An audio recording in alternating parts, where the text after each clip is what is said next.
The Chinese Vice Premier Li Keqiang recently visited Hong Kong and had some significant information about the relationship between the Chinese mainland and Hong Kong. And analysing what he had to say is Pansy Yao. She's the Deputy Chief Economist with the HKTDC. And Pansy, really looking at what Mr. Li had to say, it was all about service trades and the way in which there was this easing of regulations between the Chinese mainland and Hong Kong. How is that important and why now?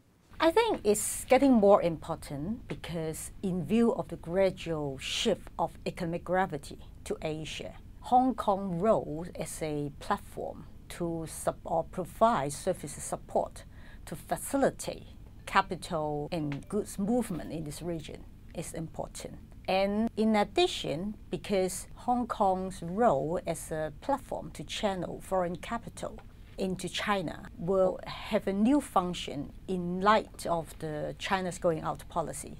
Everybody, or all over the world, they are looking for business opportunities in the mainland. So with Hong Kong as a service platform to facilitate trade and investment between mainland and the rest of the world is important. So really what Mr. Li had to say will attract foreign companies to come and set up here in Hong Kong? Yes, of course, because liberalizing service trade between Hong Kong and the mainland will increase the competitiveness of Hong Kong as a base to manage or to coordinate business in the mainland, just like in Shanghai or in Guangzhou.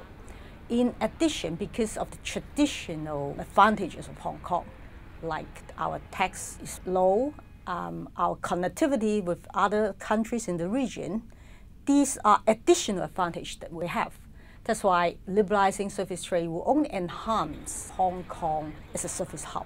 And of course, this will attract foreign companies to come to Hong Kong. For example, even now, the Invest Hong Kong, they help more than 200 foreign companies. They want to do business in the region, to set up companies in Hong Kong.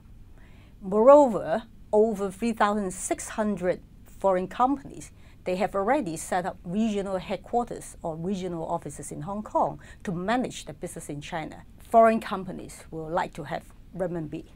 So that renminbi business in Hong Kong is a key attraction for them to come here. The Vice Premier also talked about greater inclusion of Hong Kong in free trade agreements.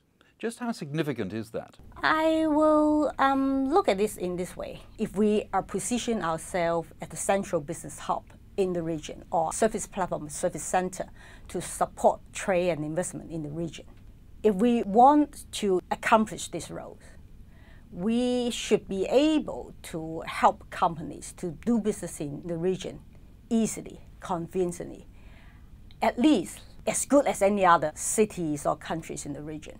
So with the increasing number of free trade agreements between China and other countries or economies in this region, if Hong Kong is not part of them, or if Hong Kong interest is not taken into account, it may somehow undermine the effectiveness or increase the cost of doing business, or may bring some barrier for companies to set up their regional office or headquarters here in Hong Kong to manage their business.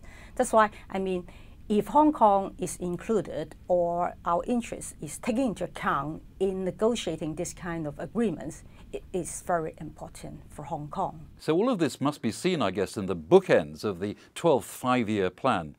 Just how significant and far-reaching are those initiatives? Our vision that to enhance Hong Kong as an international financial center, as an international trade hub, and even the mainland said will support Hong Kong as an international maritime center. All these need all this kind of service trade, free service trade between Hong Kong and the mainland, or the effectiveness of Hong Kong in providing all these kind of service functions. So the initiative now are all working towards these directions. And of course, this kind of initiative will not just stop here. It will continue to evolve. It will introduce more and more according to the time or the needs that arise. So I think the impact will be very far-reaching, and it will, of course, beneficial to the long-term development of Hong Kong. And the net effect, Pansy, I guess, is to make Hong Kong more competitive. Of course, sure. The whole idea is to strengthen Hong Kong's role in the regions, especially in terms of finance, in terms of trade, or in terms of other service area. So all this initiative will make Hong Kong more and more competitive.